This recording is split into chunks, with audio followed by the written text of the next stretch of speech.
Good evening, everyone. Tonight we're standing by a row of dark coats and lilies that smell louder than they look. In a chapel where the carpet keeps secrets and the hymn numbers click forward like shy clocks, while a widow's hands smooth a program that won't lie flat. So before you get too comfortable, take a moment to like this video and subscribe, but only if you truly enjoy what I do here and in the comments. Tell me where you're listening from and what time it is. I like seeing our little constellation of night owls. Now, turn off the lights. Maybe let a fan hum in the background. And let's begin tonight's journey together. Howard's photo sat on the easel wearing the tie he hated, navy with micro dots. Wedding day stubbornness, but the smile was his, not for the camera. For me. People filed past with the phrases, "Grief issues at the door, a good man." A long battle. Anything you need. I said thank you in the tone of a soft door closing. My son, Grant, stood near the lilies, blinking like he was trying to reset what the day kept insisting was true.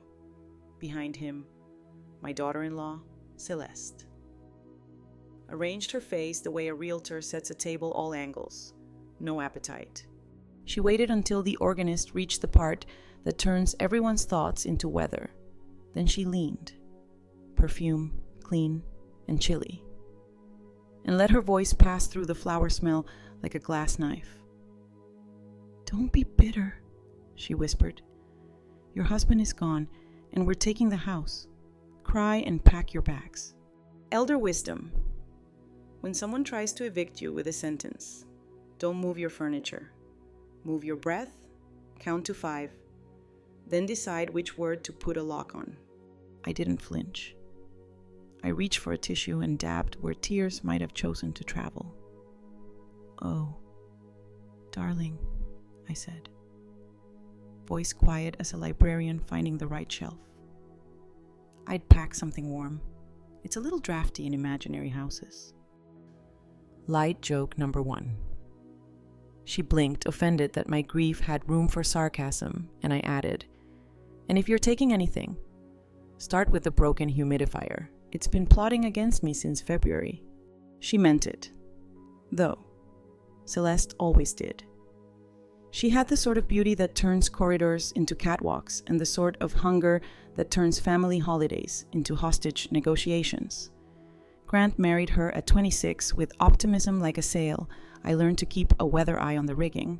At the reception, she tried to cut the cake with a steak knife because a butter knife didn't feel iconic. I kept the butter knife. It knows where everything goes. We buried Howard on a sullen Thursday, and the wind stood with us like an usher without small talk. Grant's eulogy was honest, the kind where love doesn't need adjectives.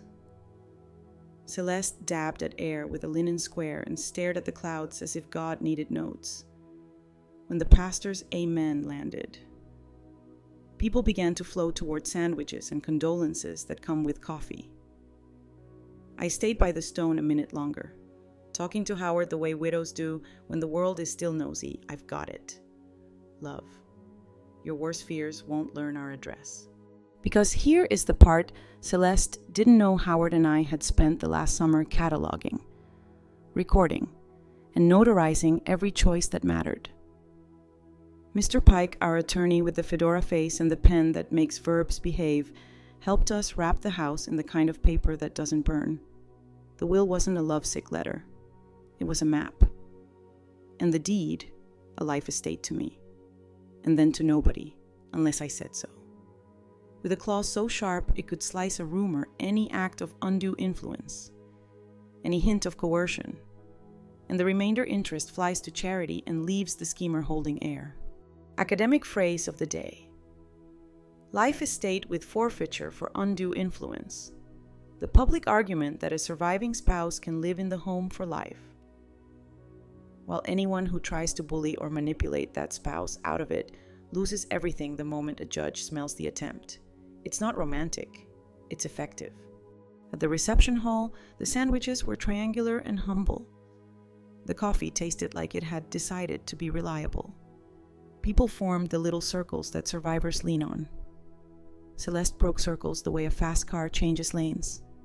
She drifted to my elbow with a smile that didn't include teeth. "We should talk about logistics," she said, pronouncing the word as if it were a new handbag. "Grant thinks a condo would be manageable for you." "I bet he does," I murmured, eyes on a deviled egg that understood loyalty, "but I already live in a manageable place. It's called home." She lowered her voice, which was impressive, given how thin it already was. "You can't stay in that drafty museum by yourself, it's wasteful. We'll handle the sale. You can choose curtains for the condo." "Light joke number 2. How kind," I said. "I'll bring the butter knife. It likes to attend important decisions." By then, Grant had drifted over with the helpless radar sons carry around their mothers. "You okay, Mom?" he asked, eyes glassy from the day and the language people use when they're trying not to cry in front of folded napkins. "I am," I said. "Have a sandwich." He began to reach. Celeste patted his arm and steered him toward the corner, talking under her breath. He glanced back at me with that split-second look children give or husbands used to when they want to ask what the weather will be like in 10 minutes. Sidebar odd fact in funeral homes. They keep a stock of hymn numbers that are slightly larger than standard, so the grieving can read from farther away. It's not kindness in the abstract, it's math for wet eyes. The world is full of tiny accommodations you don't see until you need them. I made my polite rounds, collected name cards with casseroles attached, and smiled at every woman who whispered, "Call me at 2 a.m. because we never mean it, and we always do." When it was time to leave, I took the last bouquet, the programs, and the photo of Howard that made him look like he was about to break into the chorus he never remembered all the words to. At home. The maple had begun its evening draftsmanship across the living room wall. The house did the thing houses do after funerals. It remembered our footsteps and then pretended it hadn't. I hung up my coat and set the programs on the entry table next to the little brass tray that holds keys and questions. Celeste swept in behind us, already in a different tone.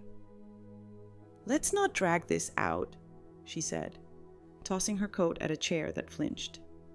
"Trust me. Marion, the market is hot. We'll get you something practical before the flowers die." "Celeste," I said, laying my hand on the stair post the way a conductor rests between movements.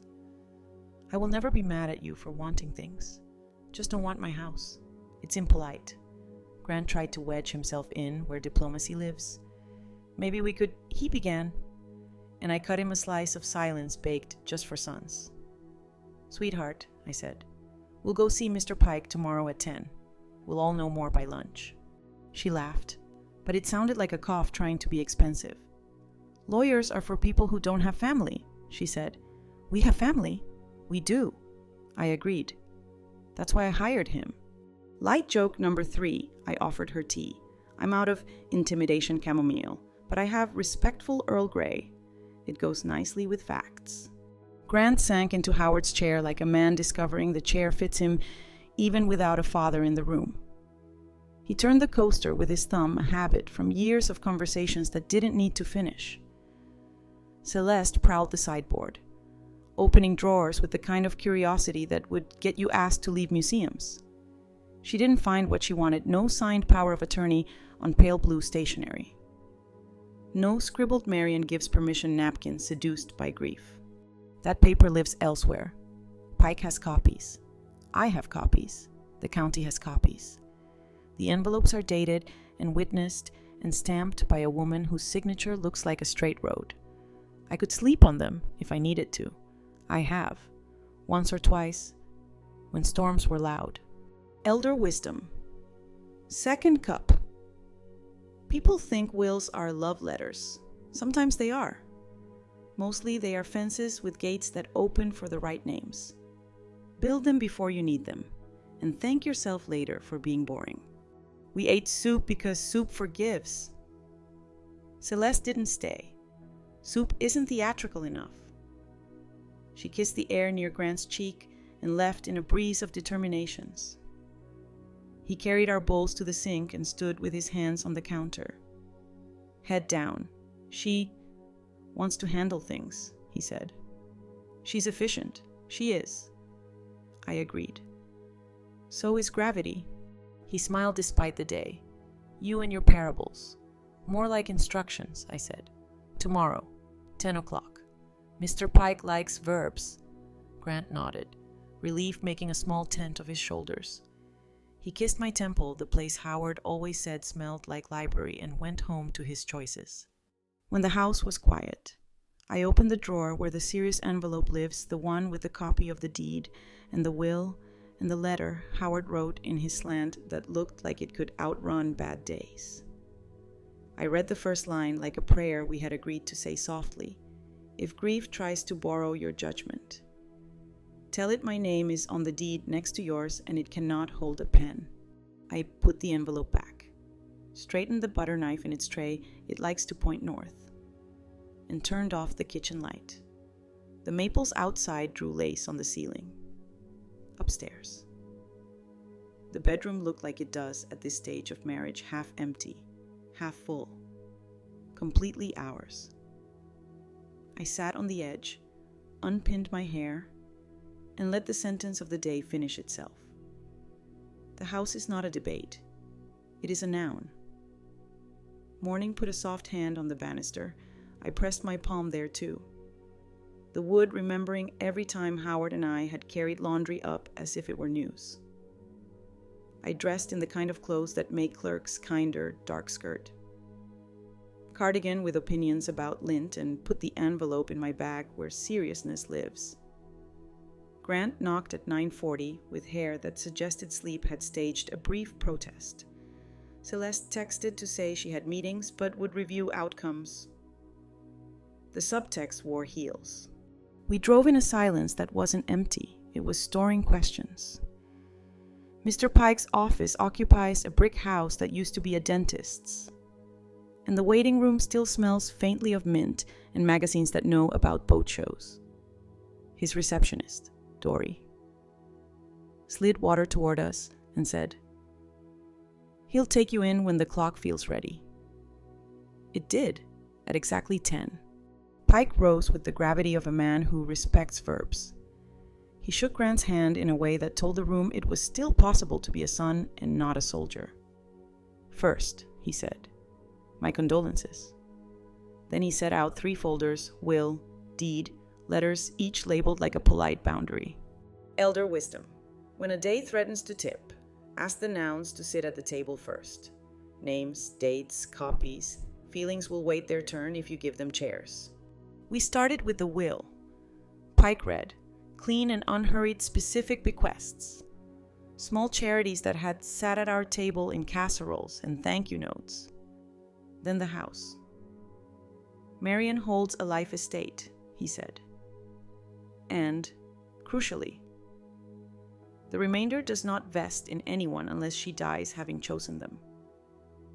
There is a forfeiture clause triggered by undue influence if any person attempts coercion, manipulation, or removal. The remainder moves to the library foundation, permanently. Grant's shoulders lowered a measurable inch. So, Mom can't be made to sell? Correct, Pike said. She cannot be removed, hurried, or traded. She may invite, rent, or rest. It's her life, in the legal sense and the human one. He slid the deed across, recorded, stamped, witnessed. Your father signed on a Tuesday. He liked Tuesdays. Academic phrase of the day. Undue influence presumption. The public argument that when certain relationships or suspicious facts appear like isolation, threats, or sudden changes to a will, the law assumes manipulation until daylight proves otherwise. It's not an accusation, it's a flashlight. Grant studied the stamp like it was a moon. I didn't know Dad did all this. He did it with her, Pike said, nodding toward me. They were teammates. That word tugged at the curtain behind my ribs. I let it sway and then straightened it. Light joke number 1. We also chose a Tuesday because the coffee here is braver on Tuesdays, I said. Pike almost smiled. Witnessed. He opened the third folder, letters. Howard's handwriting crossed the page, sure as a rail. If you're reading this. It said in that church basement sincerity, you're either curious, grieving, or someone is being foolish. If foolish, please tell them to have soup and sit down. Grant laughed with a noise that cleaned the air. Pike tapped a signature line. We also recorded a video statement last summer, he said. Howard had capacity. He quoted the batting averages of 1978 to prove it. For anyone who might later pretend otherwise. The door clicked. Dory peeked in with a message on a pink slip. Miss Celeste is in the lobby, she said. She insists on being looped in. Pike nodded. Please loop her into the waiting room, he said calmly. We'll finish here, then invite her to hear the law, not negotiate with it. Grant winced. I didn't know she would, I said softly. It's all right. We'll use daylight. Pike continued. The clause you need to remember is the charity trigger. If anyone, including family, pressures Marion to leave, sell, or surrender, we file, and the remainder flies to the library. No half measures. He pushed a slim packet to Grant, a primer in plain English. Take this home. It answers questions you'll think to ask at midnight. Sidebar odd fact. Libraries used to be built with charging desks where cards were stamped in sleeves instead of barcodes. The stamp time created a small history of who loved what, when. Quiet bureaucracy can be tender. Your father liked that records that remember. Grant sat back. I was scared we'd drown in process, he admitted. Process is the life raft, Pike said. Drowning is what happens when people try to swim with rumors. Dory ushered Celeste in before the carpet could prepare. She wore a blazer that auditioned for executive.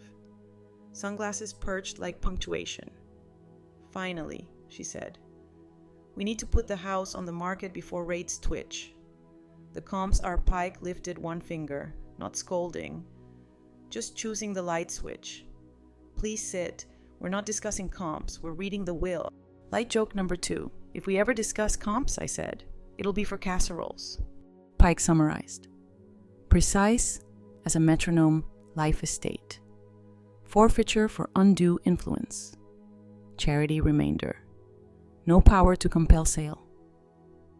Celeste's smile held as long as a match. You can't be serious, she said brightly. She's old. The stairs are cruel. We're thinking of her. The law already did, Pike replied. On a Tuesday. He slid Howard's video across on a tablet. Howard appeared, tie crooked, voice unmistakable. Future watchers. Marion stays. If anyone tries to move her by saying practical, I invite them to shovel the walk instead.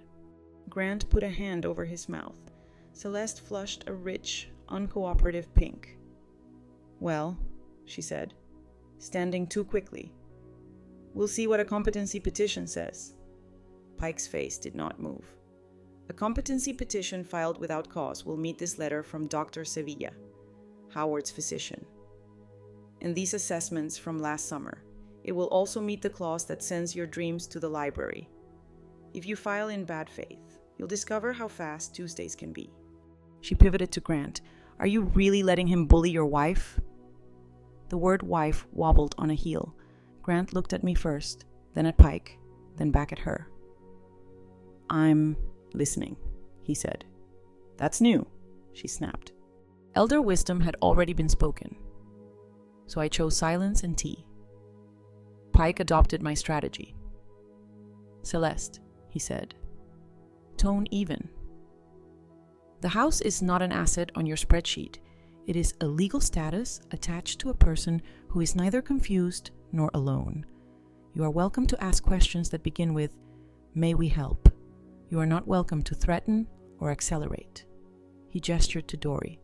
If you'd like a copy of the summary, we'll provide one. If you'd like to litigate a Tuesday, we'll meet you with stamps. Light joke number 3 and soup, I added. Howard insists. She took the copy like a hot plate and left with a laugh that didn't have anywhere to land. The door closed. Grant remained. He stared at the table's wood grain long enough to memorize a new country. "I'm sorry," he said, words landing like coins. "I stood too close to her and too far from you." I touched his knuckles. "Come stand," I said. No past tense required. Pike gathered the folders with the ceremony I reserved for quilts. "Next steps," he said. "We'll record a notice of interest that references the undue influence clause. Think of it as a porch light in the courthouse. Any realtor who checks the title will see it blinking. We'll also send a courtesy letter to a short list of estate agents known to be eager, so they don't waste their shoes." Grant nodded. "What about in-laws?" "We like in-laws who bring pie," Pike said. "If they bring petitions, we bring Tuesdays." We left with copies that smelled faintly of toner and refuge. Outside, the maple on Pike's sidewalk practiced shade like generosity. Grant took a breath with his whole frame. "Please come to dinner," he said. "Just us. I'll cook something that forgives. Soup travels well," I said. And we smiled in the same place for the first time in a while. At home. I put the new copies in the drawer with the butter knife and the serious envelope. The knife pointed north. The envelope felt heavier, but kinder. I made tea with the softness of a person whose name is written where it belongs. Then sat by Howard's photo and told him the morning your Tuesday held. The library is safe. Our son is turning toward the table. The phone buzzed a text from an unknown number that smelled like perfume. "Enjoy your museum while you can." I forwarded it to Pike, deleted it from my screen, and wrote 3 words on a card I keep near the kettle. "We file daylight." Then I opened the window an inch and let the house practice breathing. The house does a different kind of quiet after a funeral, like a cathedral at noon. No choir, just sun negotiating with dust. On day 1. I watered the ficus and found it had developed opinions about grief. On day 2, I ironed pillowcases because order makes sorrow less cocky. On day 3, the doorbell began auditioning for menace. Each time, I let it ring once, then twice, then not at all. Celeste never waits for welcomes. She arrives. She came with a tote bag that looked like a small, eager courtroom and a smile that didn't pass background checks.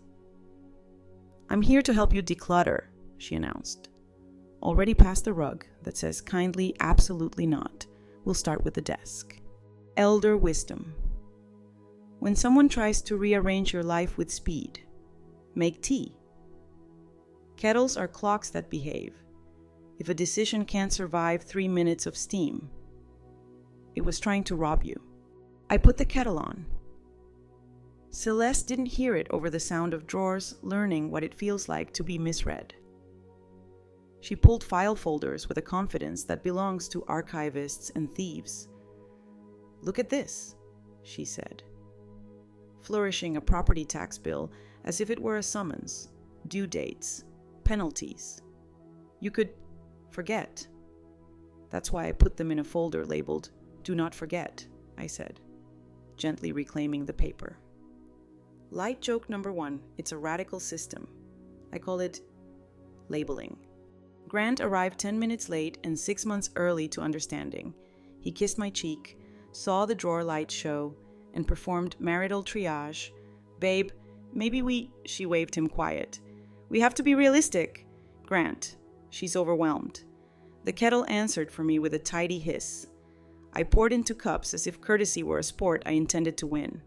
Celeste moved to the mail slot like a fox to a henhouse. "Forwarding would be efficient," she said. "Scanning envelopes, you could miss something important." "I have a hold with the post office," I replied. "And a clerk who likes stamps more than surprises." That was not a metaphor. After Howard's diagnosis, we'd set identity locks at the utilities, the post office, and the bank. Back when the word practical still tasted like partnership. Pike had insisted. I had complied. Present-day me patted past me's shoulder. She opened the sideboard next. What's this, a thin, ribboned folder ceremony rather than content? She flicked it open, disappointed to find only menu cards from our 40th anniversary dinner. You really keep everything, she sniffed. Only the parts I might need when someone quotes me incorrectly, I said, smiling. She did not like the flavor of that sentence. Academic phrase of the day. Notice of interest, the public argument that you can file a short document at the courthouse announcing.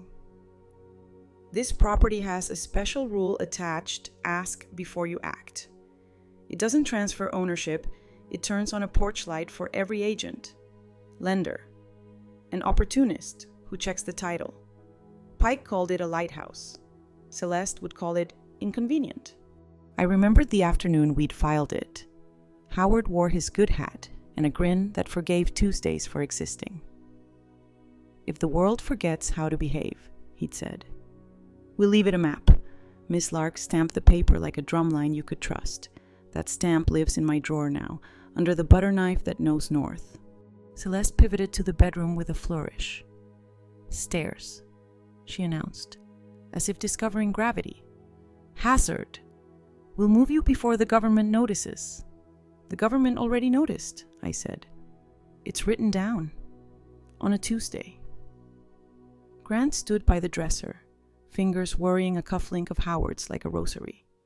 His eyes asked me for a weather report. I gave him a forecast lunch at 1, Pike's letter at 2. He nodded. Celeste did not. Sidebar odd fact. The little rubber tips on walkers and canes are called ferules. Replace them every 6 months. Worn ferules turn help into hazard. Howard liked that word, ferule. He'd say it under his breath when the ball game got tense, as if it were a charm. Afternoon brought reinforcements, Celeste's sister Taryn, with a legal pad and eyebrows that think feelings are scams. We made a list, Taryn said, like a principal. Stair lift, estate sale, condo tours, phase 1 purge. She tapped her pen, which is how some people apologize for not listening. I poured more tea. Tea is the only weapon I respect. They staged little invasions.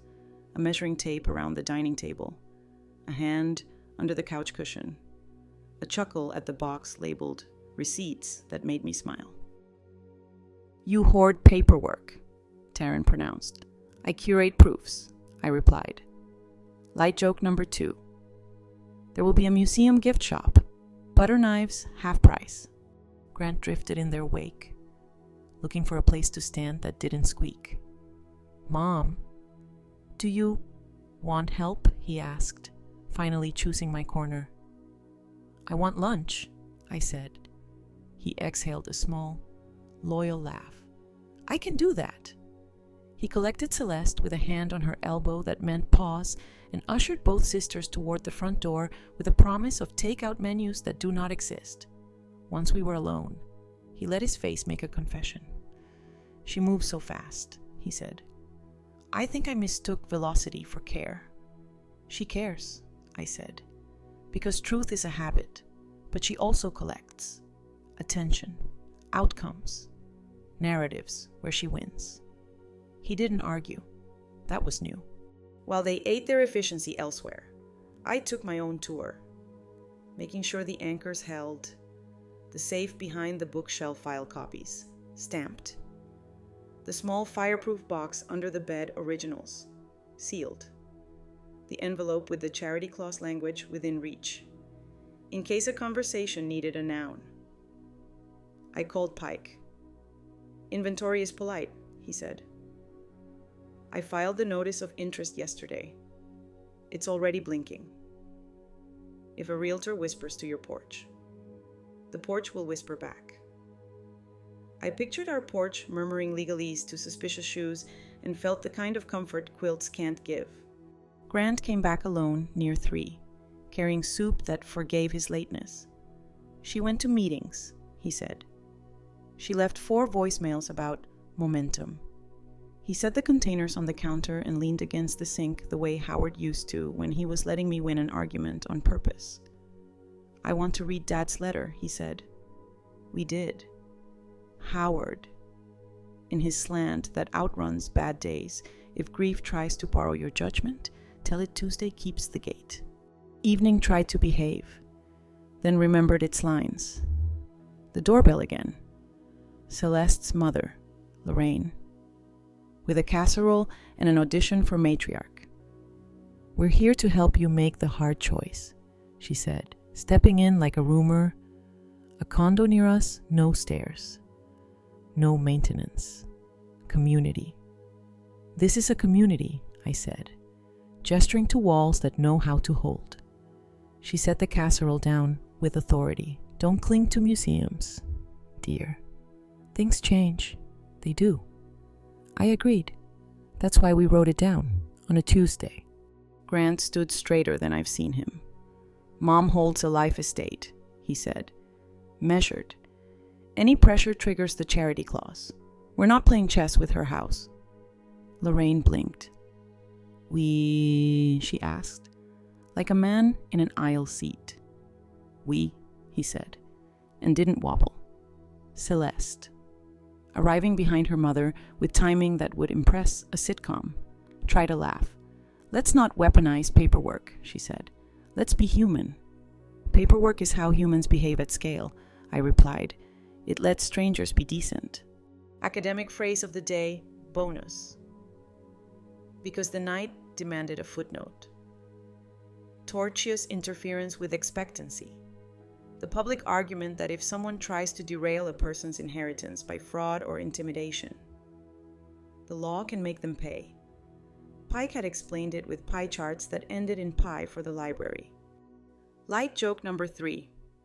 I told Lorraine the casserole smelled like apologies, and we could eat it once everyone stopped trying to redecorate my address. Lorraine did not laugh, but she also did not stay. They left with promises disguised as threats. The house inhaled the way houses do when drama forgets its keys. I washed 2 bowls, dried them with the towel that still thinks it lives in our first apartment, and placed the butter knife back in its tray, north aligned.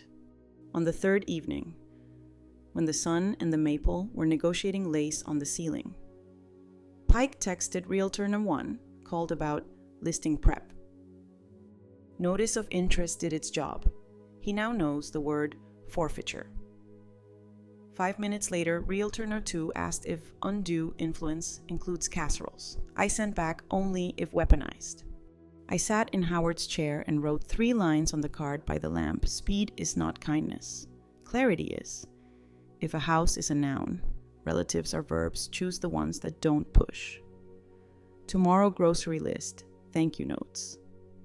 And Pike at 2 with letters, which is to say, more daylight. The ficus forgave me for watering on a schedule that suits me rather than it. Plants are generous that way. The refrigerator hummed its B flat, somewhere in town. A printer warmed up to make a petition glance at itself in the mirror and lose confidence. I turned off the lamp and let the house practice sleeping without rehearsals. Tuesday was coming again, reliable as ever, and I had a kettle, a stamp, and a porch light that knew the law. At 2 o'clock sharp, Pike's door clicked like a sentence finding its period. Dory ushered us in, me with my envelope, Grant with his careful jaw, and 2 minutes later, Celeste with sunglasses that thought they were case law.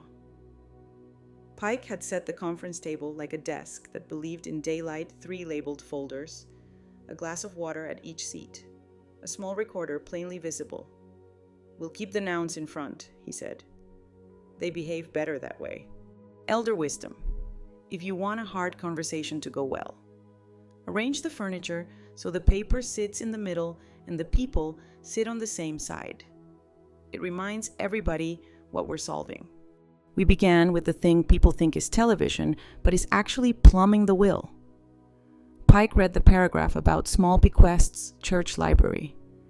The food pantry Howard loved because it never asked anyone to audition for sympathy, then placed a finger on the house clause. Life estate to Marion, he said. Remainder to whom she chooses, by written instrument or will. And if anyone attempts coercion or undue influence. Remainder to the Library Foundation without appeal. He slid duplicates to both of us. Signed, witnessed, notarized. Tuesday. Coffee was good that day. Celeste crossed her legs hard enough to bruise a theory. We're concerned about safety, she said. The stairs. That ridiculous attic. She's fragile. She said fragile the way some people say price point. Pike did not look at her. He looked at me. Marion. Do you feel safe at home? Yes, I said. I own 2 railings and 1 stubborn will to keep using them. Grant's mouth tugged at a smile he didn't let land. Academic phrase of the day. Testamentary capacity, the public argument that at the time a will is executed. The signer knows the nature of their property, the natural objects of their bounty, and the plan they are making. Capacity is a threshold, not a popularity contest. Doctors and Tuesdays help. On capacity, Pike continued, opening the letters folder, we packaged last summer's assessment's Dr. Sevilla's note, Occupational Therapy's Safety Evaluation. And this affidavit. He tapped a page. Howard read his team's roster from 1978 to show me his mind worked from both ends. He smiled without leaving professionalism. He was proud of that bit. Light joke number 1. He would have been prouder if you'd asked for the 1983 playoffs, I said. He always wanted an excuse to correct strangers. Dory dimmed the lights 1 notch and placed the tablet in the center. Howard requested a statement for future arguments, Pike said, pressing play. There he was, tie crooked, eyes steady, a man narrating his own prudence. If you're watching this, he began, then congratulations, you're alive, which already means you're in better shape than me. Marion stays in our house as long as she wants. If anyone says practical as a synonym for pack up, hand them a snow shovel and my Tuesday. He smiled at the end the way people smile at a punchline that doesn't need to be funny to land. Celeste watched like a critic. Videos can be curated, she said lightly. So can motives, Pike answered, still looking at me. And documents include dates. Grant leaned toward the screen as if distance could rearrange time. He looks so him, he said, voice catching on the word looks. He turned to me. I didn't know you two were this thorough. We didn't want to be heroic later, I said. Paper lets you be boring in advance. Sidebar odd fact, court reporters used to use steno machines with paper ribbons that captured every syllable. The ribbons were wound into little boxes called steno notes. If a transcript was disputed, they'd unspool the ribbon and read the day back, click by click. Memory is noble. Ribbons are ruthless. The recorder on the table blinked its peaceful red. Pike gestured to it. We're recording so that later, if anyone remembers today differently, we have a ribbon. Celeste shifted, her sunglasses finally admitting defeat and sliding into her bag. Fine, she said briskly.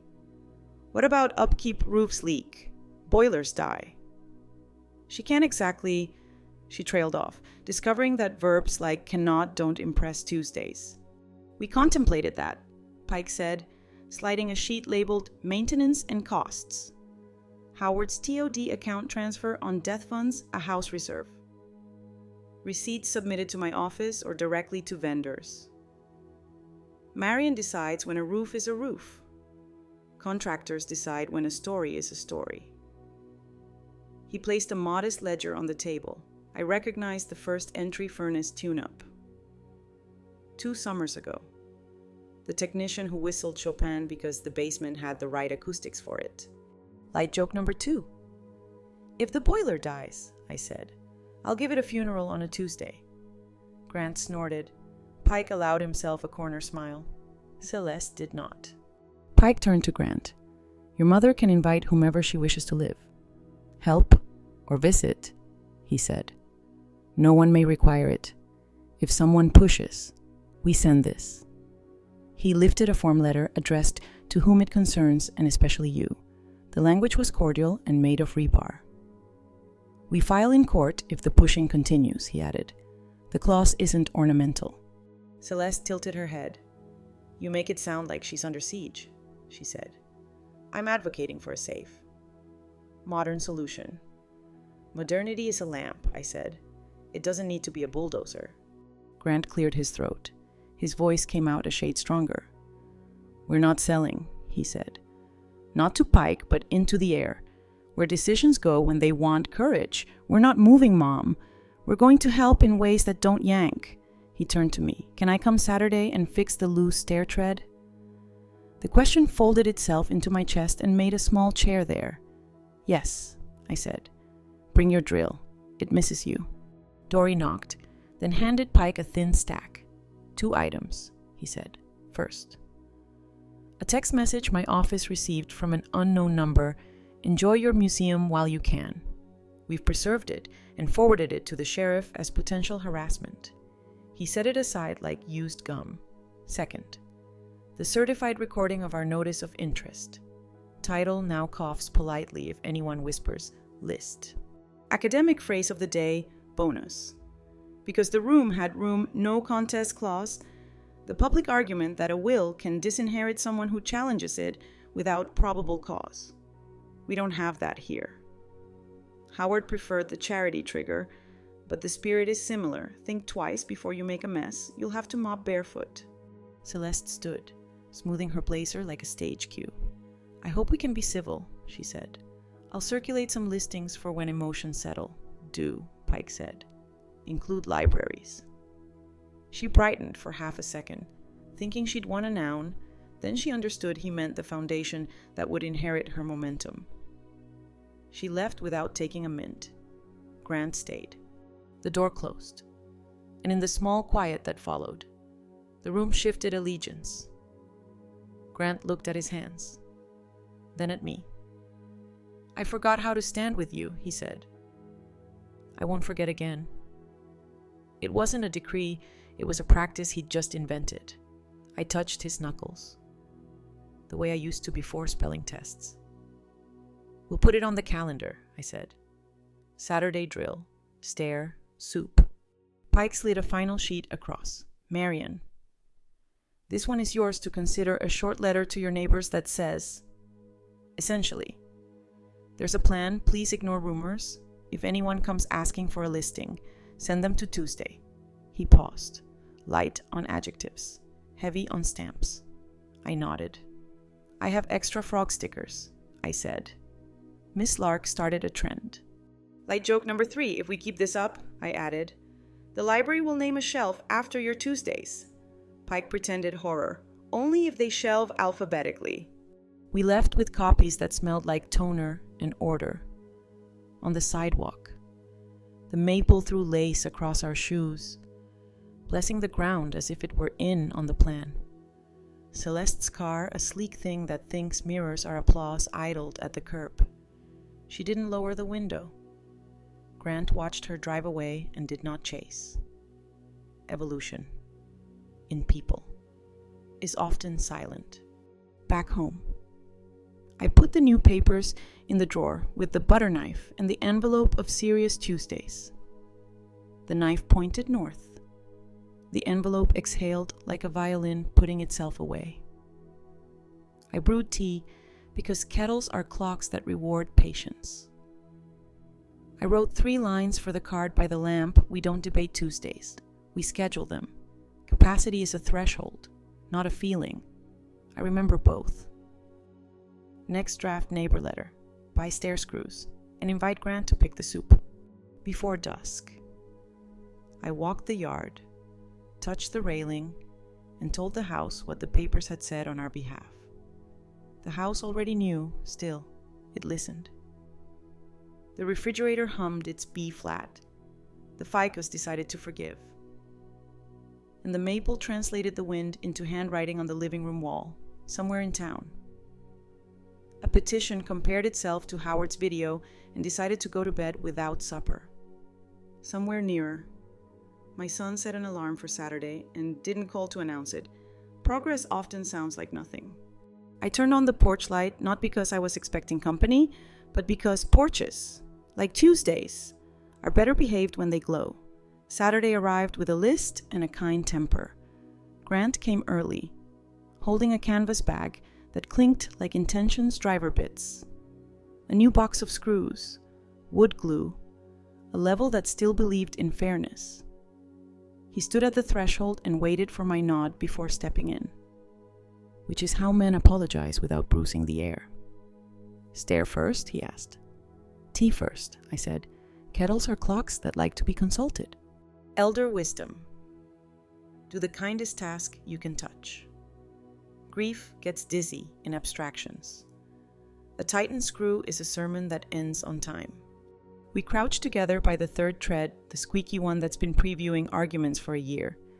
Grant tapped the nosing, listened, and smiled with recognition. It's the wedge, he said, as if naming a stray. He slid a shim into the shadowed seam and eased the screw through with patience you can hear. The stair inhaled, then agreed to be silent. Sidebar odd fact. Most stair squeaks aren't the wood, complaining they're two boards flirting without permission. A thin cedar shim between tread and riser stops the gossip. A dab of glue makes the truce official. Well, glue dried. We moved down the list a cabinet hinge that mistook drama for movement. The kitchen tap that prefers interpretive dance to off. The porch light whose bulb was sure it was immortal. Grant worked like a person paying back time in coins small enough to carry. He did not narrate his redemption. He sorted screws by size, which is almost the same thing. At noon, he insisted on making lunch. He fried onions, the kitchen's apology language, and opened the good chicken stock like a treaty. We used to do this, he said. The day before I left for away games, Dad would tighten something terrible and you'd shoo me out of the spoons. You were dangerous with a ladle, I said. Light joke number 1. You cross-checked the soup. He laughed, then looked toward the front window as if expecting weather. It arrived. Celeste's car slid to the curb. Rearview mirror practiced at admiring itself. She walked up the path with a magazine tucked under her arm, open houses circled like constellations someone invented while bored. She knocked in a rhythm that implied the house would behave if it were smart. Grant wiped his hands, squared his shoulders, and opened the door before the knock could repeat. Hi, she said. Every letter moisturized. I texted. You didn't answer. We have a 2 o'clock showing condo on 3rd with a gym you'll never use but will feel virtuous owning. Bring your mother. We'll get her measured for window treatments. She stepped forward. Grant stepped back. The air noticed. Come in, he said, but not for the reason you think. She paused, surprised by a sentence that hadn't auditioned for her approval. Then entered anyway, because forward is her only gear. The house did not move to accommodate her. She looked around with real estate eyes and found the room stubbornly being a room. We've wasted a week, she began. Momentum matters. Buyers get skittish when we're not selling, Grant said. Plain as a floor. We're not moving, Mom. I read the will. I watched Dad. We're done with funeral voice ultimatums in chapels. He said chapel without flinching, which is a small gymnastic achievement. She flicked a glance at me, then back to him. Grant. She can't do stairs. She can't do boilers. She's delicate. I'm conversational, I said. Light joke number 2. The boiler and I are in couples counseling. Academic phrase of the day. Quiet enjoyment. The public promise that when you have the right to occupy a home, you get to use it without harassment or interference. It's not poetic. It's enforceable. Courts call it a covenant. I call it a boundary with a key hook. I need you to listen, Grant said, choosing each word like a screw he didn't want to strip. Mom holds a life estate. Any pressure triggers the charity clause. If you keep forcing the sale, You don't inherit a commission you donate to the library. Celeste's smile did the thing a ribbon does when it meets scissors. Says who Tuesday, he said, and it landed. She set the magazine on the console, smoothed it flat with 2 fingers, and tried a different tone. This is about safety, she said. You don't understand liability. If she falls, we'll install rails.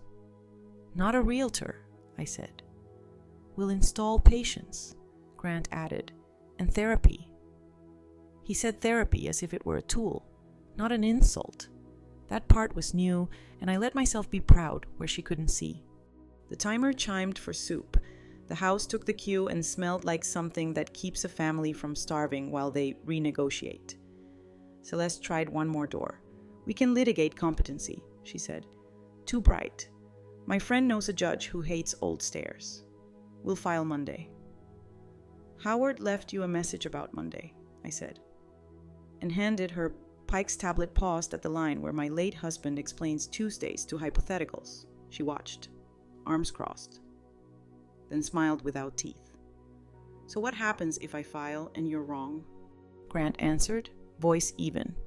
Then we meet you with Dr. Sevilla's assessments, the video, and a thing called abuse of process. We're not bringing vibes, we're bringing stamps. He turned to me. Mom, the soup. He said it like an invitation out of a room that had gotten too loud. We ate at the table that's lived through algebra homework, birthday candles, and the day the pressure cooker invented jazz, Celeste did not sit. She hovered near the window, tapping her phone like a patient trying to wake a nurse. You're choosing paperwork over family, she said finally. I'm choosing the kind of family that uses paperwork, Grant said. And I'm choosing to stay, I added, because favoring duplicates protects originals. Sidebar odd fact. In old houses, window wavy glass isn't proof the pane is melting. It's how they rolled glass back then. Crown and cylinder methods left ripples. People see distortion and assume decline. Sometimes it's just history doing its shimmering job. She put the phone down with a little clack that wanted to be a gavel. You've made your point, she said to Grant. So here's mine. If you won't act like a husband, I'll act like a professional. I'll bring someone who knows how to talk to stubborn museums. She picked up the magazine, smoothed the page again, and moved toward the door with the dignity of a person who intends to regroup loudly elsewhere. Grant followed to the threshold. Wait, he said. I need to say this while I still have the courage. The sentence you whispered at the funeral, cry and pack your bags, was not grief. It was cruelty. His jaw trembled once and then decided to stay. Don't speak to her like that again. Don't speak about her like she's a task. If you want a husband who will sell his mother's peace to buy quiet at home, I'm not that inventory anymore. He breathed, surprised by himself, then added with unexpected gentleness, if you want help with therapy, I'll drive. She blinked hard. That's what happens when a script loses its lines. You'll regret this, she said. Maybe, he answered, but not today. He closed the door without slamming it. The house kept its shape. We didn't cheer. We ladled seconds. Grant sat, elbows on knees, a man who had just rearranged a load-bearing wall in his chest. I set a hand on his back exactly where his father used to, and we ate apology-adjacent soup, which is the best kind. Light joke number 3. I'll name this batch Quiet Enjoyment, I said. Pairs well with Tuesdays. He laughed into the spoon. After dishes. We drafted the neighbor letter Pike suggested. Short, legible, almost dull on purpose. Dear neighbors, Howard's will grants me a life estate. Any sale inquiries are premature and should be declined. Please ignore rumors, if approached about listings. Refer to Mr. Pike contact below. Thank you for your kindness and for bringing trash cans in when the wind misbehaves. We added 2 frog stickers because Miss Lark's fashion sense has become local law. Academic phrase of the day, bonus track. Because the pen had energy, constructive eviction. The public argument that if a landlord makes a place unlivable, a tenant can treat themselves as evicted even without an official notice. Relatives try this, sometimes manufacture misery to force voluntary moves. The house isn't a lease. But the tactic rhymes. Paperwork is a rhyme scheme that stops bullies mid-stanza. Grant gathered his tools. The stair held, the hinge obeyed, the porch light promised to be literal for a while. At the door he hesitated. "She'll come back louder," he said. "Not a question." "So will Tuesdays," I replied. "Bring your drill."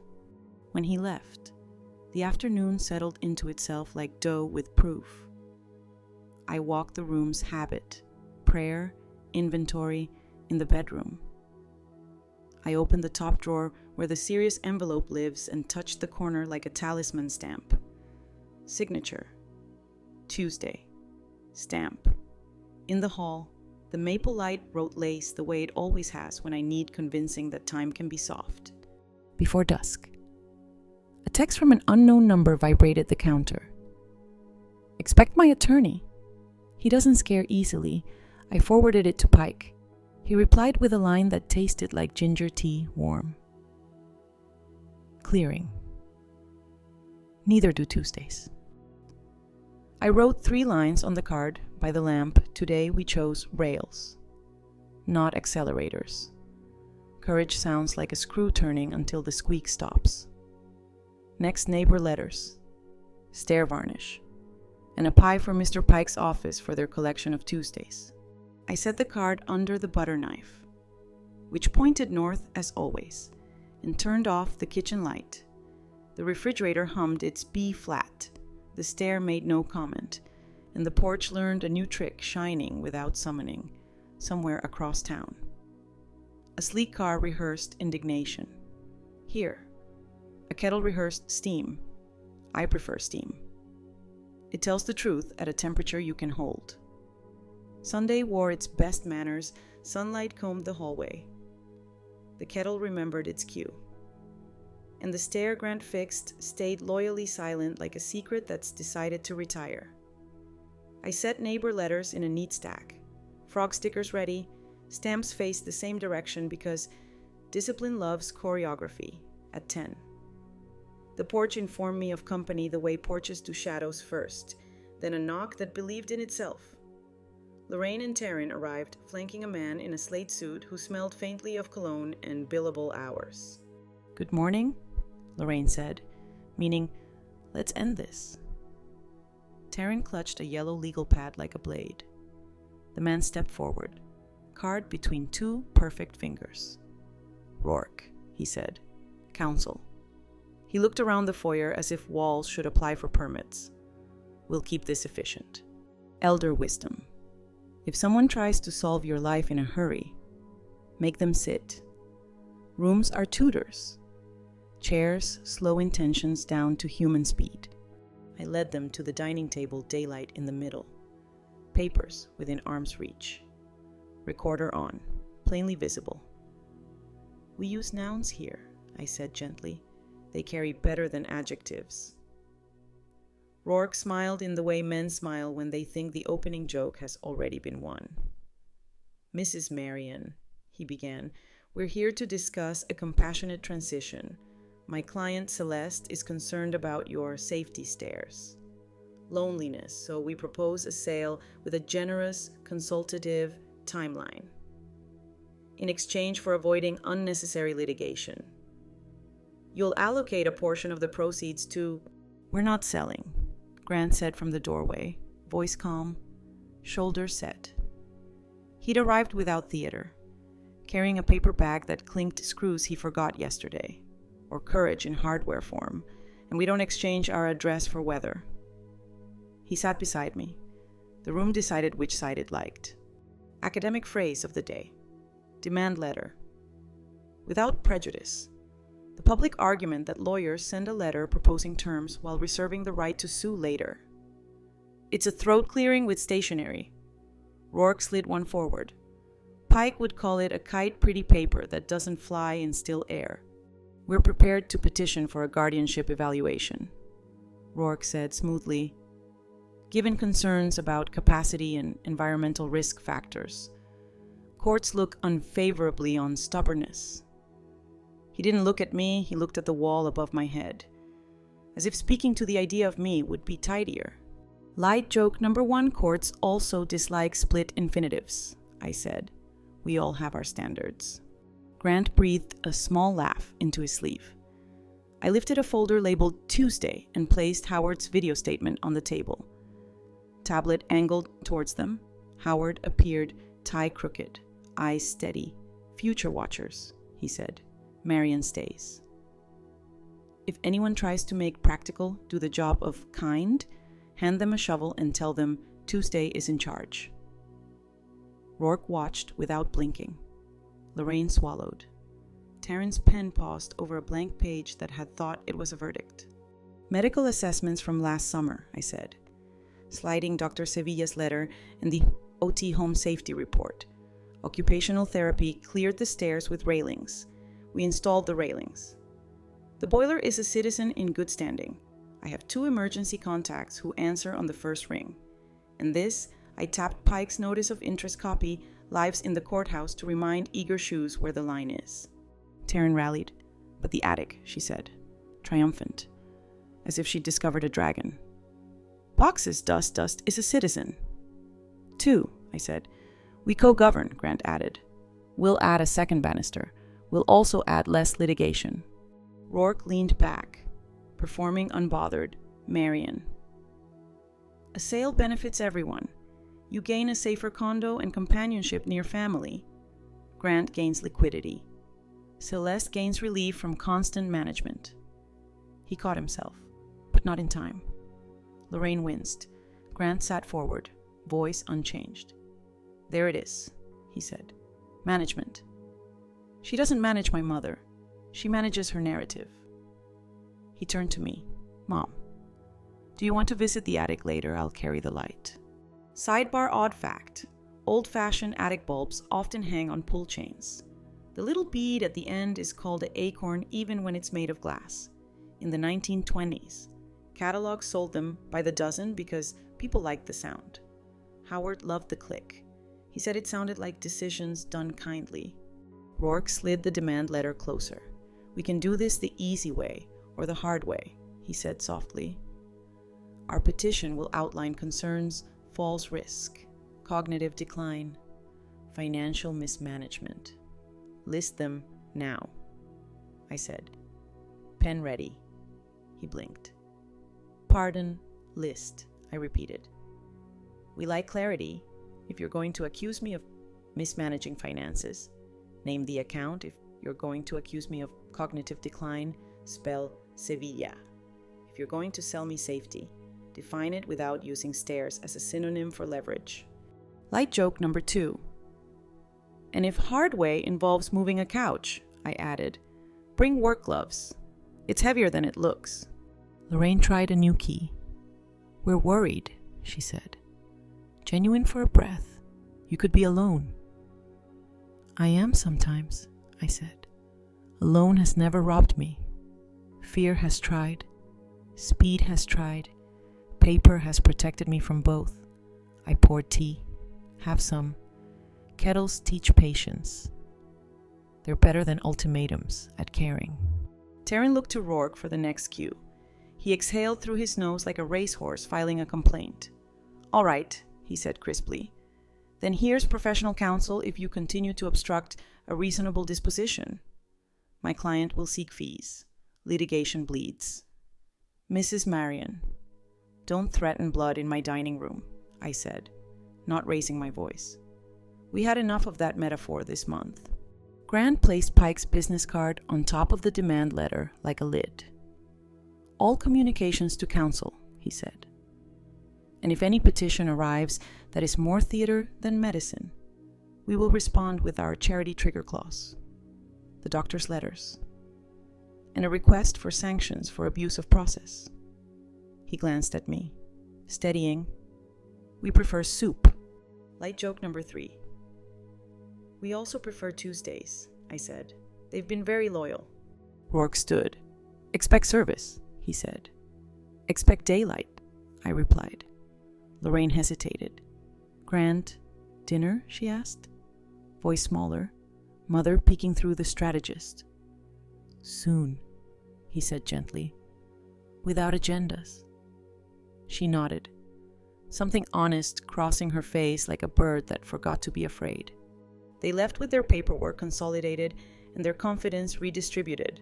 The door, left to its own devices, closed politely. Silence resumed its shift. Grant deflated into a chair and stared at the ceiling as if answers were written in cobweb cursive. "I handled that, didn't I?" he asked. "Half child, half new architect. You did," I said. "You chose chairs over volume." He rapped his knuckles once on the table, a little gavel. "Next," he said. "Neighbor letters. We went block to block like postal workers for a kinder government. Just facts. I told each Stoop Life estate, no sale. Please ignore rumors. If someone asks to list my house, give them Mr. Pike's number and a cookie." Mrs. Hassan pressed date bread into my hands and said, "We like you anchored." Mr. Kwan offered to fix the gate latch for the price of lemon bars. I paid in advance. Back home, an email waited from Pike received Rourke's kite. Replied Life estate stands, threats noted, any baseless petition invites charity clause and sanctions. Sheriff notified RE prior texts, keep receipts, Tuesday available at short notice. Attached a draft no contact around premises request we could file if the driveway turned into a conference room again. I printed it, slid it into the drawer where the butter knife points north, and felt the wood of the house relax by a half degree. Academic phrase of the day, bonus track. Because the afternoon studied harassment restraining order, the public mechanism for telling someone to stop showing up, calling, or circling with intent. Not a melodrama. A boundary the sheriff can read. We did smaller things because smaller things change the weather. Grant swapped the porch bulb for a warm LED that flatters honesty. I labeled 2 stairs with tiny dots of paint, visual cues for midnight feet. We practiced the new second railing. It would arrive Tuesday, of course. We stuck the neighbor letter draft to the fridge with a frog magnet and laughed because the frog had become our family crest. As dusk played lace on the ceiling, Grant washed dishes with an attention that could have passed a safety audit. "If she files," he asked without looking up, "then Judge Tuesday meets her Mr. Rourke," I said. "And the library practices its acceptance speech," he grinned, tension loosening. "Do we go to court only if Pike needs my eyebrows?" I said. "Otherwise, paper can walk in for us." We ate simple toast, egg, that good jam Beatrice used to hoard on the top shelf. I wrote 3 lines for the card by The Lamp Chairs, Slow Trouble. Tea cools it, paper refuses it entry. Threats are kites. They don't fly in still air. Next order, the second rail. Bake lemon bars for the latch. Sharpen pencils for Tuesday. Before bed, I climbed the stairs slowly on purpose. One hand on the railing Howard installed the year my ankle taught me humility. At the landing, I pulled the chain for the attic light. The acorn clicked. Cheerful, a tiny yes, and felt the house stand a little taller, downstairs. Grant placed the butter knife precisely north and texted me from the couch. "Proud of you. Proud of Dad's Tuesday. Proud of us." I allowed myself a small cry, the quiet kind. Then I slept while the refrigerator hummed its B flat and the porch bulb kept a watch that didn't need applause. Outside, somewhere in a sleek apartment, a lawyer wrote an invoice that will read strangely when daylight sits beside it. Here. A pen wrote Tuesday on a sticky note and stuck it where future hands will find it without searching. The night turned its page. The house kept its noun. Monday arrived with a suit and a stopwatch. At 8:12 a.m., Pike called. They filed something shaped like urgency. He didn't sigh. Tuesdays rarely do on Mondays. Rourke moved for an emergency capacity review and temporary control of the residence for safety. We'll answer by noon. I set the kettle on clocks with steam and straightened the neighbor letters on the console. Grant texted, "I'm coming." And 20 minutes later, he was at the door with a drill still in his bag. The week's quiet mascot. Elder wisdom. When someone tries to stampede you with paperwork, don't run with them. Walk to your desk. Sit. Put the right page on top. Panic trips. Order doesn't. We met Pike at his office that smells like mint and solved puzzles. Dory slid a copy of the petition across the table. It crooned about stairs. Isolation and urgent risks. Then performed a trick where concern turns into a request for keys. Rourke had even attached a photo of my attic light chain as Exhibit B, improper lighting. Grant looked at the bead and mouthed, "Acorn." I nodded. He almost laughed. Then remembered court papers prefer inside jokes to be quiet. Academic phrase of the day. Ex parte, the public term for asking a judge for relief without the other side present, on the promise that waiting would cause harm. It's for fires and avalanches, not for attics with working bulbs. Judges dislike when urgency is faked. Tuesdays, keep receipts. Pike had already built our counterstack, Dr. Sevilla's letter again, the OT report. A fresh affidavit from my primary stating I orient to person, place, time, and Tuesdays. Plus yesterday's time-stamped photos of new grip strips on the stairs and a service invoice for the porch bulb upgrade. We'll add a declaration from Grant about regular support, Pike said. Pen steady, keep adjectives out, let nouns do the heavy lifting. Grant wrote Saturday stair, Sunday second rail ordered, Monday mom made tea, and declined to sell the house. It read like a hymn in the key of competence. Light joke number 1 when Pike asked if there'd been any falls, I said. Only for butter knives on sale. And he murmured, irrelevant but reassuring. By 10:03, Rourke had discovered new innovation. A care manager named Vesta appeared at my door with a clipboard that believed in itself. She wore a sweater the color of dental walls and said, wellness check, like she was delivering muffins. I stepped onto the porch, left the door closed behind me, and smiled the way one smiles at squirrels who overestimate lease terms. Thank you, I said. The sheriff prefers scheduled checks. She tried to peek past my shoulder. I gave her Tuesday's professional card, all communications to counsel. She penciled disappointment and retreated to a sedan whose hubcaps had opinions. Sidebar odd fact. Those little beads at the end of pull chains, the acorns were once sold as telltales in early catalogs. People picked them by sound. The gentle click helped you find the light in the dark. My acorn is glass, 1930s, and clicks like a metronome trying to be kind. At 11:40, Pike filed our reply measured, stamped. Undramatic, and a request that any further emergency be heard with both sides and perhaps a small lecture about vocabulary. He added an exhibit I didn't know. He had a letter Howard wrote to himself, signed and witnessed, titled In Case of Bad Actors, notarized last summer, Pike said, soft. In it, Howard wrote, if anyone tries to force Marion to move, remember we practiced the house like a song. We can play it in the dark. I let that sentence take a chair beside me. Grant drove us home with the concentration of a man transporting glass truths. We ate leftover soup, the kind that tastes like a day that chose rails, and then the driveway gathered a new weather system, Celeste and Rourke. Slate suit crisp, Lorraine behind them like weathered oak. They didn't charge, they arranged themselves, expecting the door to supply plot. We opened it. The door chose courtesy over applause. Good, Rourke said. We can resolve. Global settlements sell within 30 days. Proceeds split half to Mrs. Marion, half to Grant, a stipend to my client for... He stopped, as if the word widow sitting might sound gauche out loud. For transition services. He slid a document toward me with an open pen writing sidecar. Grant didn't look at me. He looked at the paper like it was a loose thread he finally knew how to fix. No. he said, voice calm. The house isn't an orange to split. A judge might disagree, Rourke said. He might not enjoy libraries, Lorraine added. Testy.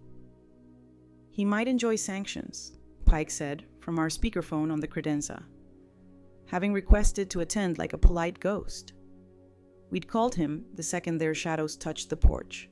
Light joke number 2. I leaned toward the phone.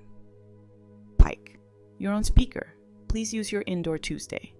He chuckled. Noted. Rourke changed keys. This doesn't need to be a war, he said. Court costs are unpleasant. People bleed. We just mopped after a funeral, I said evenly. We're not taking up blood as a hobby. He tried a kinder face at Grant. Don't let nostalgia pawn your future, son. Liquidity is care. Grant stood where the light does a pretty thing on the floorboards Howard refinished when we were poor and newly delighted by good sandpaper. Care is rails and soup and showing up, he said. Liquidity is money. We'll pay for stairs with checks, not with my mother's address. He picked up the settlement and set it face down. It looked better that way. Academic phrase of the day, bonus. Because the air demanded labels, fee-shifting sanctions, the public mechanism where a court, upon finding a filing frivolous or in bad faith, can order the filer to pay the other side's costs. Not every state calls it Rule 11, but Tuesdays know the number. Pike's reply, brief, gently cleared its throat in that direction. Rourke exhaled through his nose. A horse learning diplomacy. Then we'll proceed, he said, reaching for theater. Expect a home visit from our expert. Expect a doorstep. I returned. It's very punctual at ending conversations you didn't schedule. Lorraine's eyes softened for one frame. Grant. We worry, she said. Then bring soup, he answered. Not buyers. They left. The porch light resumed its honest job. We didn't high-five. We aligned spoons. After. Grant and I took the neighbor letters Pike drafted and did a gentle circuit. 2 people telling a street how to ignore invitations to gossip. Simple facts. I recited at each stoop, life estate secured, emergency petition contested, no sale. Please redirect agents to Tuesdays. People nodded, as if someone had finally chosen the correct size of voice. Back inside, the sheriff's office called. Deputy Ortiz, calm as breakfast, had received Pike's packet with the harassing texts and the surprise wellness visit. If anyone lingers on the property again, call us, she said. We'll decide whether their purpose is wellness or leverage. Her voice did not need to raise itself to be large. Light joke number 3, I asked if I could bake the station lemon bars as a bribe for good judgment. She said, good judgment takes coffee. We accept bars, she added, but we prefer subpoenas. At 4. The court clerk emailed emergency denied, regular hearing set for next week, ex parte not warranted on this record. That one line cooled the whole room. Pike forwarded with a single word, breath, I did. We spent the late light doing practical tenderness. Grant installed the second banister brackets, actual stairs care. He muttered, pleased. And I wrote thank you notes to the neighbors who promised to redirect agents to Tuesdays. We printed a small sign for the foyer, just in case life is stayed in place. No listing inquiries. Kindly call Mr. Pike. It felt wonderfully dull. As evening folded itself, Grant asked, what if they bring a different kind of expert, the kind with microphones? Then we bring a different kind of Tuesday, I said, thinking of the envelope Pike hinted at a recording I hadn't yet watched. A longer statement Howard had made with the notary present, the one he called his belt and suspenders.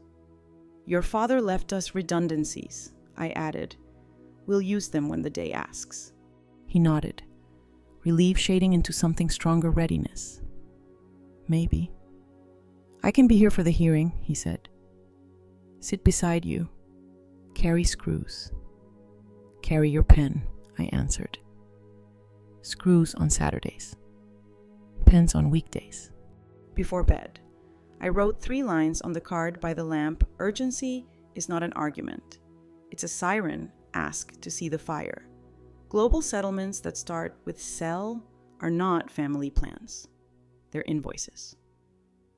Next review. Pike's belt and suspenders, Howard's longer safeguard, bake lemon bars for Ortiz, bring photo IDs to court, plus Tuesdays. I set the card under the butter knife pointing north. The refrigerator resumed its B-flat like a choir that refuses drama. The second banister bracket glimmered like a promise kept in hardware. Somewhere in a slate suit, a man drafted a bill for an emergency that never was.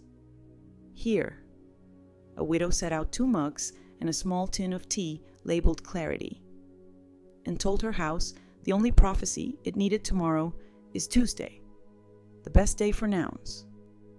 Tuesday brought its toolbox. The hearing was set for next week, but Pike wanted today for belt and suspenders. Grant arrived at 9 with a folder he'd labeled, unironically, Screws and Court. He set it beside my kettle like hardware had decided to minor in civics. We called Pike, he said. Come. Bring your calm. I packed the serious envelope, the neighbor thank yous, and Howard's handkerchief, the one he wore to every Tuesday that ever mattered. Pike's conference room already knew our names. Dory slid tea across as if cups had case numbers. Howard's longer safeguard, Pike said, touching a flat, archival box with the reverence of a person who irons his verbs. He opened it, a notarized transcript and a thumb drive, both labeled in my husband's neat school teacher script. If noise, play this. Recorded 6 weeks after the will, Pike explained. Different day, same capacity. He gave it to me to keep until you needed the louder ribbon. He pressed play. There was Howard in shirt sleeves, the window behind him full of maple shade, the notary in frame like a benevolent statue. Future person with a briefcase, he said, smiling that small, unscared smile. If you are trying to make my wife move by saying urgent with a serif font, know that we planned Tuesdays on purpose. Marian may live there until she's done living. If you push, the library gets our stubbornness. He read the clause, slowly enough a bad faith ear would understand, then added, also. Hello, sweetheart. If you're watching this, make tea. The notary stamped. The camera caught it like a percussion solo. Elder wisdom. When you can't be there for someone's hardest day, leave them a simple instruction in your voice. A chore is a life raft. A recipe is a promise. Make tea can be a prayer. Pike slid the transcript across. We'll attach excerpts if Rourke keeps running at the bench with adjectives, he said.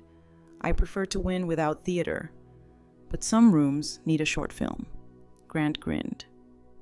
Dad's last cameo, he said, soft and proud. Light joke number 1, I pointed at the notary's stamp in the video. You can hear that thunk from heaven, I said. Pike nodded. God invented affidavits on a Tuesday. We spent an hour assembling our kid IDs, copies of Dr. Sevilla's letter, the OT report, photos of grip strips, the invoice for the new rail arriving Thursday, and my 1-page statement, no violins, all nouns. Pike added a proposed order for the judge to sign if the petition failed, petition denied. No ex parte filings absent genuine emergency. Counsel to channel communications. No wellness checks without advance consent or sheriff escort. A polite fence with teeth. Academic phrase of the day. Protective order, civil. The public mechanism for asking a court to set behavioral rules in non-criminal disputes: don't contact, don't trespass, don't harass. It isn't a punishment, it's a line that deputizes daylight. On the way home, we dropped lemon bars at the station for Deputy Ortiz. She accepted them like evidence and gave me a refrigerator magnet lecture about calling sooner rather than brave. Boundary calls are not gossip, she said. They're maintenance. She tapped the no-contact draft Pike emailed her and promised to attend court if duty allowed. I like judges who talk about vocabulary. Sidebar odd fact. Courtroom flags are required by protocol to stand to the judge's right, the flag's own right. The audience's left. If you ever want to know where front is in a confusing room, look for the flag. It's trained to face authority. Afternoon brought Celeste's quieter orbit. A single text, "Can we talk, just us?" Grant raised an eyebrow and put his phone face down. "What do you want?" "Mom tea," I said. "Then we can try mercy in small cups." We met her on the porch. She did not bring the slate suit this time. She brought herself with less lacquer. "I don't want a war," she said. "I want a plan that doesn't have my mother calling me cowardly." Her mouth twisted. "She likes heroes. Plans beat heroes," I said. Grant added, "We have one." She looked at the second rail bracket on the wall and failed not to be moved. "You're really staying," she said, like a scientist discovering gravity twice. "Yes," I answered. "And you're really invited to stop treating my address like a project." She sighed, sat on the top step the way a person sits when the script ran out, and let the silence count to 5. Light joke number 2. "If you need momentum," I offered, "we could let you varnish the new rail. It's shiny work with no airs." She snorted despite herself. "I hate the smell," she said. Translation, Grant murmured. "No varnish. Yes, therapy." He said therapy now with the comfort of a word that had moved in and was paying rent. She tried one last angle. "Rourke says you'll lose fees when the judge sees the attic." "Rourke sells kites on windless days," I replied. "Also, our attic has an acorn that clicks like good punctuation." She looked at Grant. "I wanted you to be taken care of. A sale is care, stay is care," he said. "Rails are care, soup is care, money is useful." Different category, she didn't argue. That was new twice in 1 week. When she left, the porch didn't sag with relief, it squared its shoulders. We turned the afternoon to errands that tell fear to mind its manners, hardware store for the rail, post office for neighbor letters. Miss Lark took 2 and added frog stickers with municipal flair, and the clerk's office to file Pike's polite fence. The clerk stamped with gusto and whispered, "I like Tuesdays. We brought them," I said. Toward evening, the doorbell invented courtesy. Lorraine stood there with a pie and an expression I'd seen on a few mothers at kindergarten apology, trying to wear authority. "I taught my girls to win," she said, placing the pie like a white flag. "It made them terrible losers. I forgot to teach them what to do when someone else is right." She looked at the second rail bracket as if it were a philosophy. "I'll tell Celeste to stop knocking in packs. Tell her to bring tea," I answered, "and to leave the calendar alone." Grant walked her to the walk. She touched his sleeve and didn't make a plan. That felt like a generational earthquake in a small, safe register. After dinner, Pike called with a pre-hearing nibble. Rourke floated a settlement through back channels, conduct a mutually agreeable sale within 6 months, or they'll press fees. He sounded like a man describing a raccoon in a tux. We declined, gently. "Attach the video transcript," and invited them to save ink, he added. "The judge assigned is fond of plain speech. Good for us." Light joke number 3. "Should I wear my Tuesday cardigan?" I asked. "Judges love knitwear with capacity," Pike said. We practiced court, not speeches walking, where to sit, where to breathe, where to look if someone tried to perform urgency. Grant and I rehearsed the sentence I might say if asked. "I live safely in my home with family help and installed rails. I do not consent to sale. I request the court deny ex parte relief and caution counsel against weaponizing wellness." 10 seconds. Nouns only. We timed it with the kettle. It fits between whistle and pour. I set out what tomorrow needed IDs in the small zip pouch. A copy of Howard's Handkerchief's job description, catch tears, smell like Tuesdays. A granola bar Ruth swears by for court days. And the tiny bottle of lavender that keeps hands from performing panic on wood. Grant texted, "Picking you up at 8:15. Screws are jealous." I answered, "Bring your pen." Before lights out, I wrote 3 lines on the card by the lamp. A plan is love. Written in the future tense. If someone sells you urgency, ask for their receipt. Tomorrow, cardigan. ID. No metaphors. And the sentence that returns the house to its noun. I slid the card under the butter knife pointing north. The house's compass as sure as ever. The refrigerator found its B flat and held it like a choir that knows when not to solo. The second rail bracket glimmered, awaiting its partner. The porch practiced its dignified glow, somewhere. A slate suit lay on a chair plotting synonyms for urgent. Here, I said out loud what Howard once wrote down for me in his hand that never rushed make tea. The kettle answered like a witness with good memory. And the night, content to be small, filed itself under Tuesday's watch. Court days begin like early flights, too bright, too quiet, everyone pretending their shoes know more than they do. Grant arrived at 8:14 with the second rail in his trunk for luck. A thermos of tea labeled Tuesday, and a pen that had been practicing its signature in the mirror. I wore my cardigan with the honest buttons and tucked Howard's handkerchief into my bag.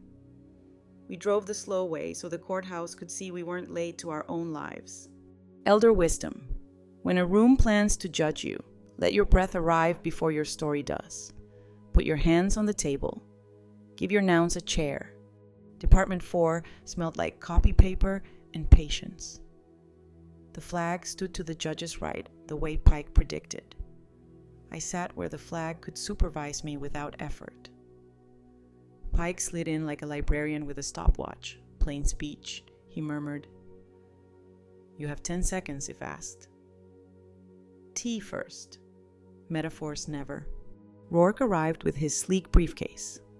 Celeste, 2 steps behind in a dress that tried to be precedent.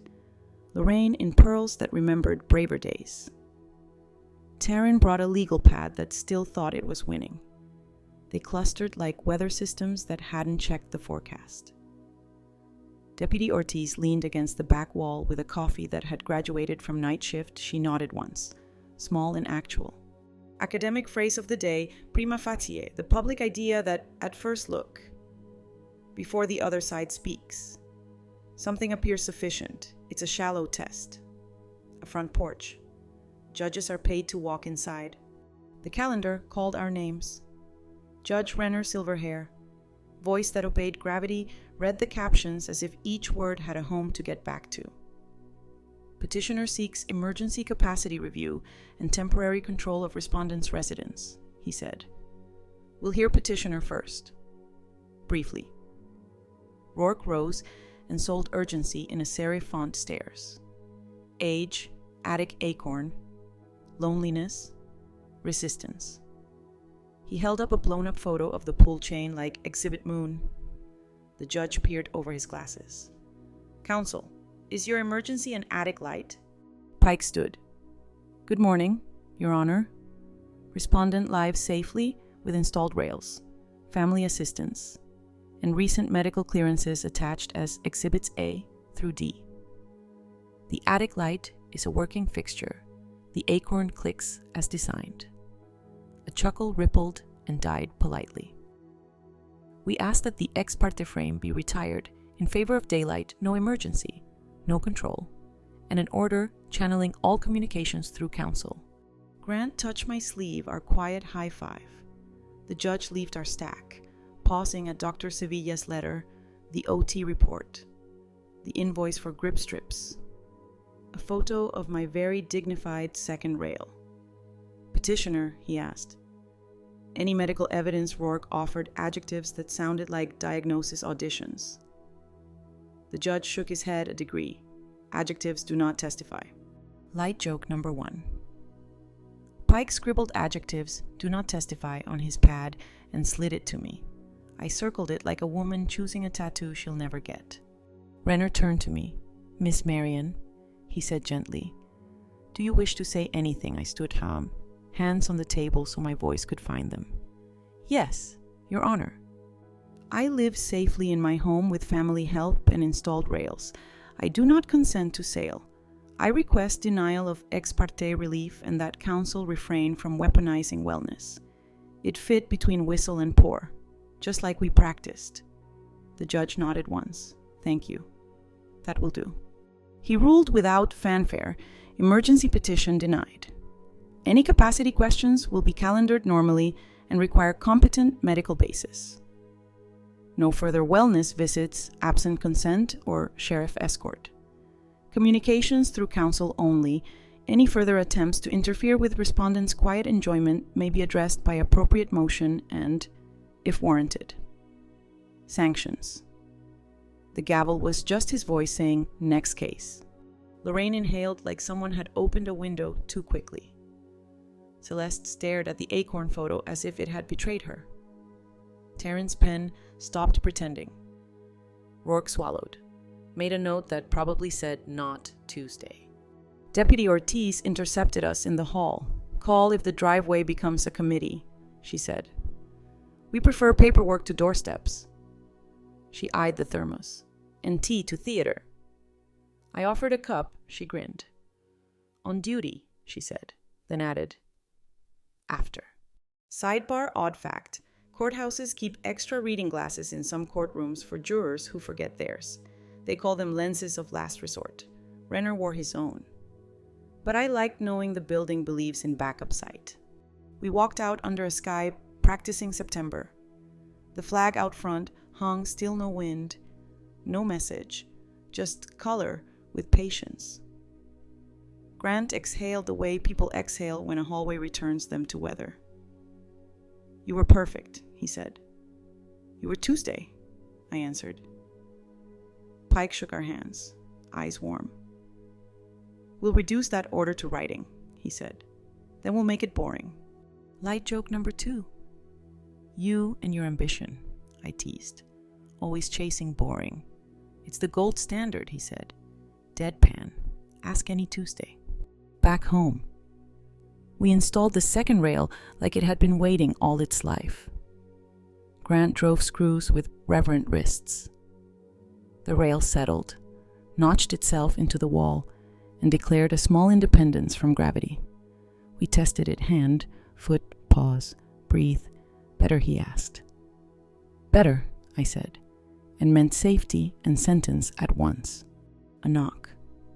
This time, Elise from 2 houses down, holding an envelope and a pie that looked like it knew the judge. "For you," she said. We heard the courthouse favored nouns. Inside the envelope, a dozen neighbor signatures on our letter. We decline rumors. We redirect inquiries to Mr. Pike. We bring trash cans in when the wind misbehaves. Community is the oldest paperwork. Academic phrase of the day, bonus. Because the pie asked politely, stipulated order when both sides sign the rules, so the judge's pen becomes a mirror. We try for one, no door-knocking campaigns, no surprise experts, no emergency without evidence. And Tuesdays on speed dial.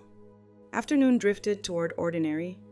I wrote thank yous Miss Lark for her frog stamp counsel, Deputy Ortiz for her coffee calm, Dr. Sevilla for lending her signature spine to our day. Grant texted Celeste a single. Kind update, petition denied, boundaries set, we're installing rails, dinner offered without agendas. A long minute later, okay, I'm thinking. That verb is heavy. We let it sit. Like joke number 3, I labeled a new folder Boring Wins and filed the signed minute order there. We should sell merch, I told Grant. Team Boring. He held up a screw. Our mascot. At dusk, I took Howard's handkerchief to the porch and let the air do what it does best, translate tired into sleepiness instead of fear. The mailbox coughed up a note from the Library Foundation. Stamped with gratitude in honor of Howard's Tuesdays. We've added a small brass plaque to the local history shelf. I pictured our little town of index cards and whispered, he'll like the company. We celebrated with a dinner that refuses to be dramatic roast chicken. Green beans that mind their business. Bread that forgives. Grant set 2 extra plates on reflex habit. Hope. Both then put one back, then left the other for grief, which sometimes eats. After dishes, he tightened the front doorknob because justice inspires maintenance. "You staying for the silly movie?" I asked. "Yes," he said. No performance. No guilt, just a son deciding to sit where the house knows his weight. As credits fiddled with fonts, my phone buzzed. Pike draft protective order attached. Review and bless. Also, Rourke floated an email open to discussing non-sale settlement. Translation: he'd like to leave with a receipt. I wrote back 2 words. Make tea. Which is to say, we'll read, we'll think, we won't rush to be noble. Before bed, I wrote 3 lines on the card by the lamp. The judge returned the house to its noun. Chairs, rails, and plain speech are a family plan. Tomorrow, sign the protective order. Send neighbor thank yous. Bake a pie for the library shelf that learned Howard's name. I slid the card under the butter knife. North true. And turned out the light. The refrigerator hummed its B flat like a bass note that always knows when to enter. The second rail glowed faintly in the hallway. A silver sentence holding its claws, somewhere. A briefcase tried to find an adjective sturdy enough to replace evidence. It failed. Here. Tuesday folded itself into Wednesday, already sharpening pencils. Wednesday woke up practical. Pike emailed the draft protective order with the subject line, "Rules make rooms safer," and I brewed tea to match. Grant arrived with 2 pens, one for signing, one for fidgeting, and a paper bag of screws because habit likes mascots. We read the order aloud at the dining table. The good light in the middle.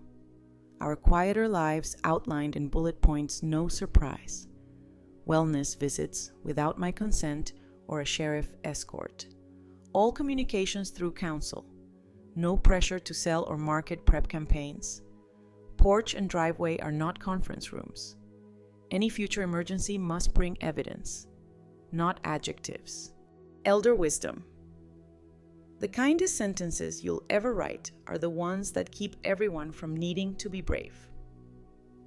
Write them before adrenaline volunteers. We signed. Pike filed. By noon. Judge Renner stamped the order and added a line that felt like someone setting a chair under me. Violations are sanctionable. Court retains jurisdiction. Grant grinned. Team Boring wins again. Light joke number 1. Our mascot just learned to file, I said, tapping the screw. The afternoon brought an email with a different temperature. Rourke, tuxedoed raccoon-turned-house cat, proposed a stipulated truce they would withdraw the capacity petition. Respect the protective order and stop door knocking. We would agree to notify them before any future. Voluntary sale, and to keep Lorraine looped on health updates if I ask Grant to send them. No fees, no global settlement with a 30-day clock. Pike read it twice, then called. "This is what retreat looks like when it wants to keep its shoes clean," he said. "We can sign. With edits." Grant leaned back. "We're not selling. So that notice clause is just manners." I nodded. Manners with a stamp. We asked Pike to trim a sentence that tried to smuggle market evaluation back in through a polite door. He trimmed. Rourke initialed. Stipulated order entered at 3:46 p.m. The flag behind the clerk doing its respectful nap. Academic phrase of the day. Stipulation the public agreement where both sides say, "These facts or rules don't need a fight," and the judge turns that handshake into a line everyone can find later. Stipulations are peace in Times New Roman. Celeste texted Grant at dusk. I got it.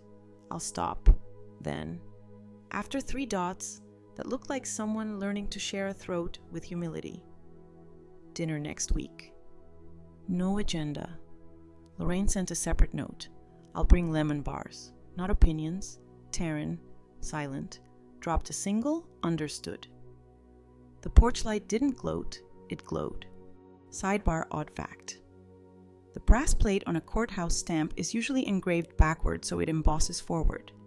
Your eye reads it wrong until the paper reads it right. Howard loved that truth arriving in relief. We pivoted to ordinary chores, the kind that talk anxiety into sitting down. Grant installed the second rail itself, bracket met rail, rail met wall, Tuesday met Wednesday. I wrote thank you notes to Miss Lark, your frog stickers saved morale. Dr. Sevilla for lending spine to our stack. And Deputy Ortiz, lemon bars, cooling. Coffee, IOU.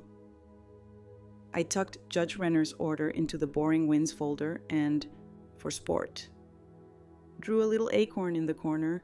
The attic chain clicked, pleased to be famous. Light joke number 2. I told Grant we should mail the judge a thank you pie with adjectives "do not testify" stenciled in powdered sugar. He vetoed the sugar, but approved the sentiment. Thursday tried a reunion in a lower key. Celeste came alone. Hair unarmored, voice at a human volume. She stood on the porch where the new rail threw an honest shadow. I read the order, she said. I'll let it be. She looked at Grant, then at me. I'm sorry for the chapel, and the kitchen, and everything that sounded like I was managing you instead of loving him. The sentence wore shoes it wasn't used to, but it walked. We sat on the steps and practiced small talk where battles used to rehearse. She asked about the maple. I asked about her job. She admitted the condo brochures made her feel competent on days when feelings didn't. Grief is a terrible project manager, I said. It never sends the agenda in advance. She almost smiled. Rourke says I owe him for 3 emergencies that weren't, she confessed. He'll get a smaller check than he likes. Invoices, Grant said, are also stipulations. She rolled her eyes. It counted as progress. When she left, Lorraine appeared at the foot of the walk holding actual lemon bars like a treaty. I'm learning not to turn worry into instructions, she said, handing over the pan like a diploma.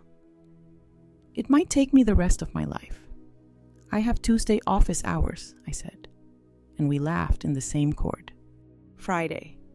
The library wrote. They'd hung a small brass plaque on the local history shelf, Howard Ellison who loved Tuesdays, stamps, and letting rooms be nouns. I went to see it with Grant, who pretended not to cry and failed politely. We donated one of Howard's scorecards and a note in his slant, "We planned for love."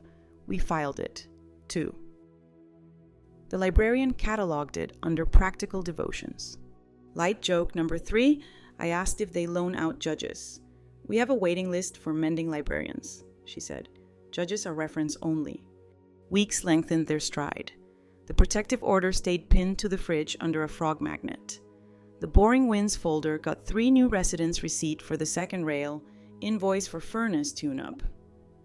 The whistling technician returned with a Chopin encore and a neighbor's sign-up sheet for bring the trash cans in when the wind misbehaves.